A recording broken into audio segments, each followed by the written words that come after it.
नमस्कार दोस्तों, मैं संजीव चौधरी और हम बात करते हैं अपनी अपनों के साथ। किंतु आज हम बात करेंगे I love you Mohammad. I love Mohammad media पर चारों तरफ छाया हुआ है और सब लोग इसी की बात कर रहे हैं।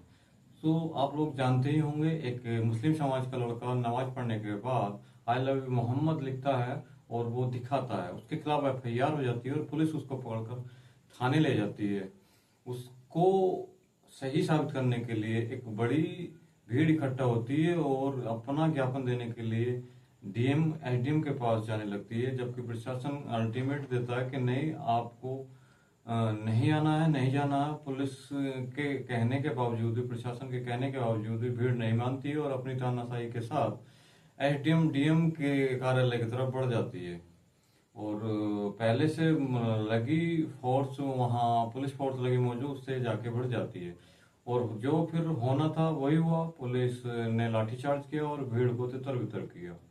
तो आइए आपको दिखाते हैं उस शख्स को सबसे पहले, जिसकी वजह से ये सारा मामला हुआ और उसकी वजह से आज सोशल मीडिया पर चारों तरफ ये मामला छाया हुआ है। किसने कहा था आपको एक पोस्टर दिखाने के लिए? मेरे आज तो मना किया गया ना। वो है तकाजा मोहम्मद नबी सल्लल्लाहु अलैहि वसल्लम की मोहब्बत में आप बता किसने तो परेशान थोड़ी कर रहे हो। हट जाओ भाई, आगे से हट जाओ तुम तो। शख्स था जिसकी वजह से आज पूरा एक हंगामा खड़ा हो गया है। और उत्तर प्रदेश में ये जानते हुए कि बाबा की सरकार और बाबा की पुलिस किसी को बख्शती नहीं है, तो ये चीज लोगों को पता नहीं क्यों समझ में नहीं आती है। आइए अब आपको दिखाते हैं वो भीड़ जो ज्ञापन देने के लिए डीएम कार्यालय की तरफ जा रही थी।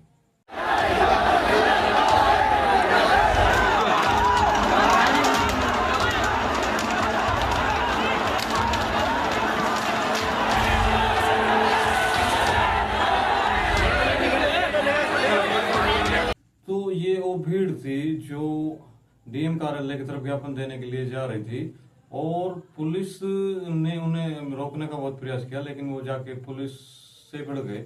और पुलिस ने फिर क्या था, पुलिस को वही करना था, लाठीचार्ज की और भीड़ को तितर बितर किया, जो कि बिल्कुल अपने बचाव में पुलिस ऐसा हमेशा करती ही है भीड़ के लिए।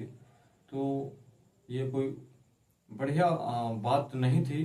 देखिए, अब समाज के जो ठेकेदार बनते हैं अपने आप को और ऐसे मौकों को भुनाने के चक्कर में रहते हैं और अपनी कम पढ़ी लिखी जनसंख्या को, समाज के लोगों को बरगलाने में कामयाब हो जाते हैं, ऐसे लोगों ने भी राजनीति शुरू कर दी है। आइए आपको दिखाते हैं एक ऐसी मोहतरमा जिसको आपने टीवी पर कई बार देखा होगा, लखनऊ में रहती हैं और क्या ये अब अल्टीमेट योगी सरकार को दे रही हैं। उस पर आपका क्या कहना है? जिस तरीके से उत्तर प्रदेश पुलिस ने खासकर आज जुमे के बाद लोगों ने जो आई लव मोहम्मद के पोस्टर्स लेकर के निकले थे उन पर इस बुरी तरीके से लाठीचार्ज किया, ये बहुत ही ज्यादा शर्मनाक है। और मैं ये यूपी पुलिस को मैं चैलेंज कर रही हूँ इस बात का, क्योंकि हम लोगों ने कोई भी इस तरीके का काम नहीं किया जिस पर कोई लॉ एंड ऑर्डर का कोई सवाल उठ सके। लेकिन अब क्योंकि इन्होंने शुरुआत अब दी है, तो अब उत्तर प्रदेश की राजधानी लखनऊ में खासकर ये जो आई लव मोहम्मद का पोस्टर लिए हुए कोई भीड़ नहीं आएगी, अब पूरा सैलाब आएगा। और इसके लिए उत्तर प्रदेश की पुलिस चाहे तो अपनी बंदूकों के साथ तैयार रह सकती है। हम लोग खुशी खुशी अपने ऊपर गोलियां खा लेंगे, लेकिन ये जुल्म ज्यादती बर्दाश्त बिल्कुल भी नहीं की जाएगी कि आई लव मोहम्मद कहने, लिखने या बोलने पर पाबंदी लगाई जा सके। तो ये वो मोहतरमा थी जो अपनी रोटी धर्म की आड़ में सेकने का प्रयास करती हैं और अपने आप को सुर्खियां बटोरने का पूरा काम ऐसे मौकों पर करती हैं। आपने देखा होगा जब दिल्ली में धरना हो रहा था तब भी ये धरने पर गई थी और अपने रोटियां सेकने का इन्होंने प्रयास किया था, लेकिन ये इनकी कहीं भी कोई कामयाबी इन्हें नहीं मिली थी।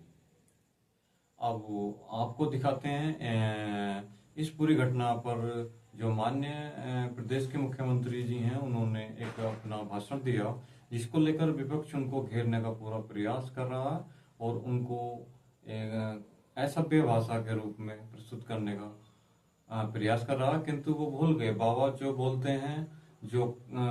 हैं वो करते हैं डंका की चोट पर। वो गलत को गलत ही बोलते हैं और गलत के साथ कभी खड़े नहीं होते हैं।